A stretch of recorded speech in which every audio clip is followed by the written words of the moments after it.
Good evening, ladies and gentlemen. Eh, I think, as Louis indicated, I met Pete last year when I attended the first session of Symphonia in 4 ways. At first, I didn't know what was happening, and I was a bit skeptical or confused as to what is it that is going to happen, particularly after being partnered with an old man. So I asked myself as to what is it that Pete and I will be sharing. But surprisingly, Pete and I connected very quickly. On the day of the session, I had to leave early because there was a crisis at work. Unfortunately, I did not meet him. So he phoned me and he came to my school. I had to direct him. He did not have any fear with Diepsloot. So I started working with Pete, and just like Mike indicated, we also started by planning as to what is it that we want to do. When I joined the school last year, mid May, the school did not have running water. It did not have electricity. So those were some of the projects that we have to start working on, because I think to everyone, water and electricity are regarded as the basic needs or services. So we had to start working on water connectivity and electricity. It was not easy. Throughout the process, we had to create some enemies along the way in the department, but we remain strong and determined, because I think sometimes conformity, it would really delay you if you just try to conform to everything that is being said or put in paper. You'll end up not achieving your goals.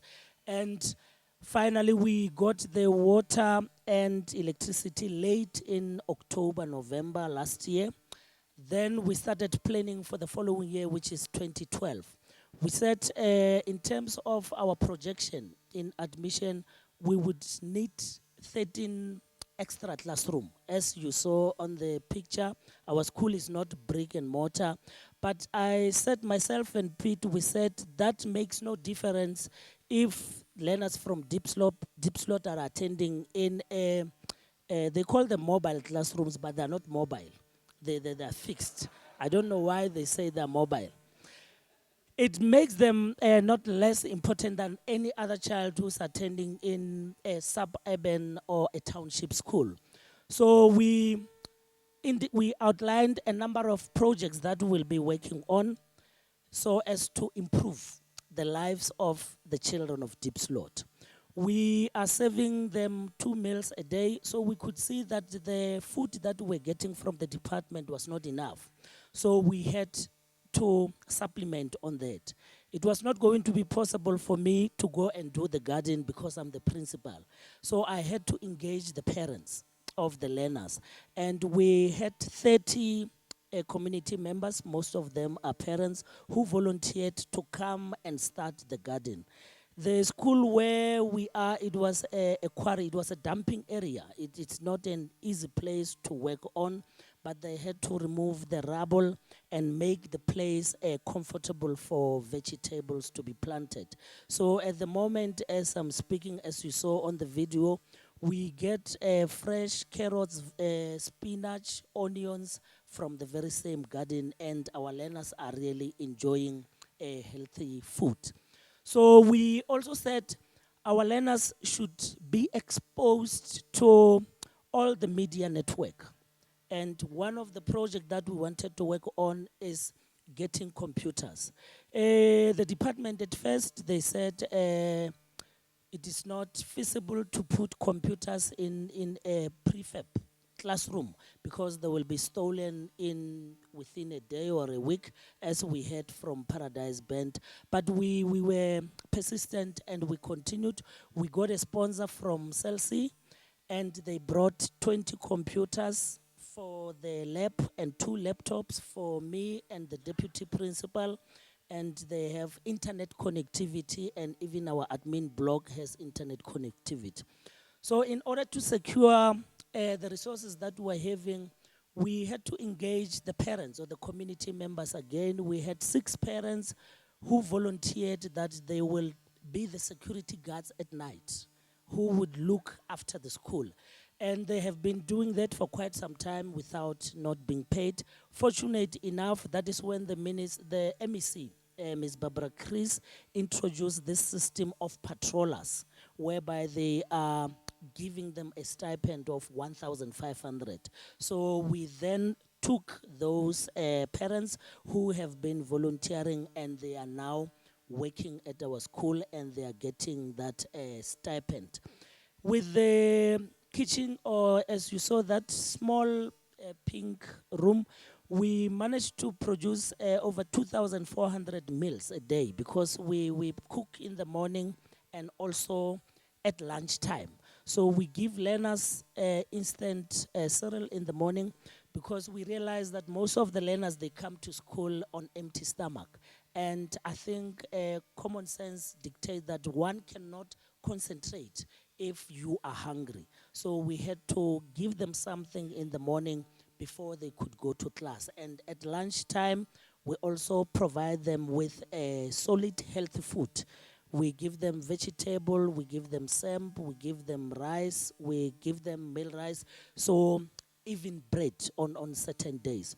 So I can say my partnership with Pete, we started late last year, but I must say, I always tell him that I am actually happy that they gave me, Pete, as my partner, because sometimes this year in March, it was in March, we went with Pete and other corporate people. We went to a leadership workshop in Durban, and he is the person who sponsored me on everything, my flight tickets, accommodation, and all that. But most importantly, it is not about the money that he has invested in me, but it is the knowledge that I have gained that side. Because after I came back from that management and leadership workshop, I became a different person. Even at my workplace, people could see that I am a different person. Even if I'm not talking, they could see that I'm totally a different person. And I would like to thank Ray for always being there, because when I have challenges, sometimes I would phone Ray or I will email him, and he will just give me some advice on what to do and how can we solve that particular problem. And on that note, I am very much happy, and I think even all other principals who are not part of this, if they could come part of Symphonia, they would really benefit a lot. Thank you very much.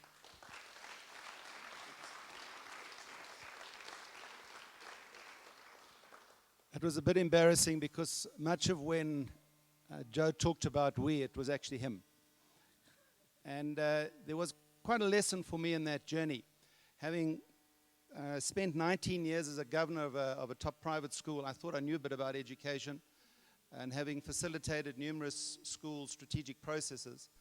But I was in for a terribly rude shock, as I understood how little I knew, not just about education, but about our country. And so this year, there's no doubt who has learned more, and that's me. I've learned far more than what Joe has picked up. It's been a wonderful journey of actually beginning to understand each other. Two thoughts that I want to just share. One is that one of the key problems that Joe identified at the start was the disengagement of parents. The parents were just not attending any kind of function. When the brochures or notice of meetings were sent out, no one would arrive.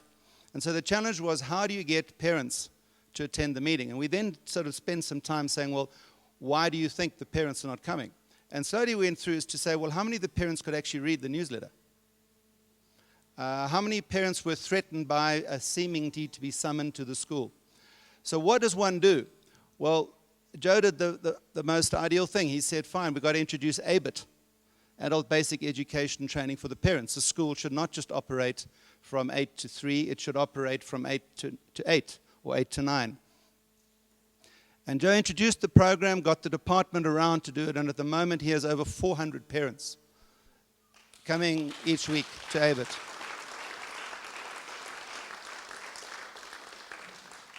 A second key lesson was to ensure you have a good school governing board.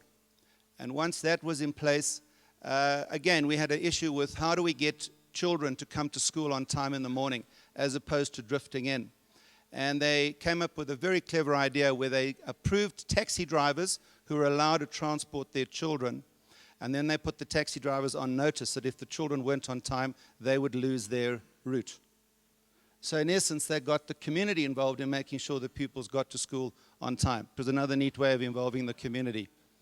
That little shade thing area, you didn't hear in the comment, but the school governing chairman just said, we're not going to have another meeting in the sun. I want you all to dip into your pockets now, parents of Diepsloot, so we can have something, we can be in the shade next time. And they out-popped 18,000 Rand from the parents, just contributing. Such was their engagement with the school at that stage. The last point I just want to share is that I think for me this year has been a wonderful journey of learning what one can do to support people in a dysfunctional system. Or let me not say dysfunctional, maybe a suboptimal system. I'm sure you'll agree the education system in the country is suboptimal. And what I realized this year, not just with Joe, but with all the people in our circle, was there are some outstanding educators in the system. And when one looks at the system, one mustn't just blame the system and say the system's bad. Parts of the system are bad, but parts of the system are absolute gold. And I put that a lot of the wonderful educators and heads are absolute gold. And I think for me, the one thing that I realized that I had to bring was to give Joe confidence that he could be who he was. He didn't have to just sit and take the system. And it's a bit what Mike was talking about earlier, to give them confidence to be able to be the educators they want to be, notwithstanding a system that actually does mess them around enormously. Mike, thank you. Mike, thank you for what you did. And Joe, thank you very much as well.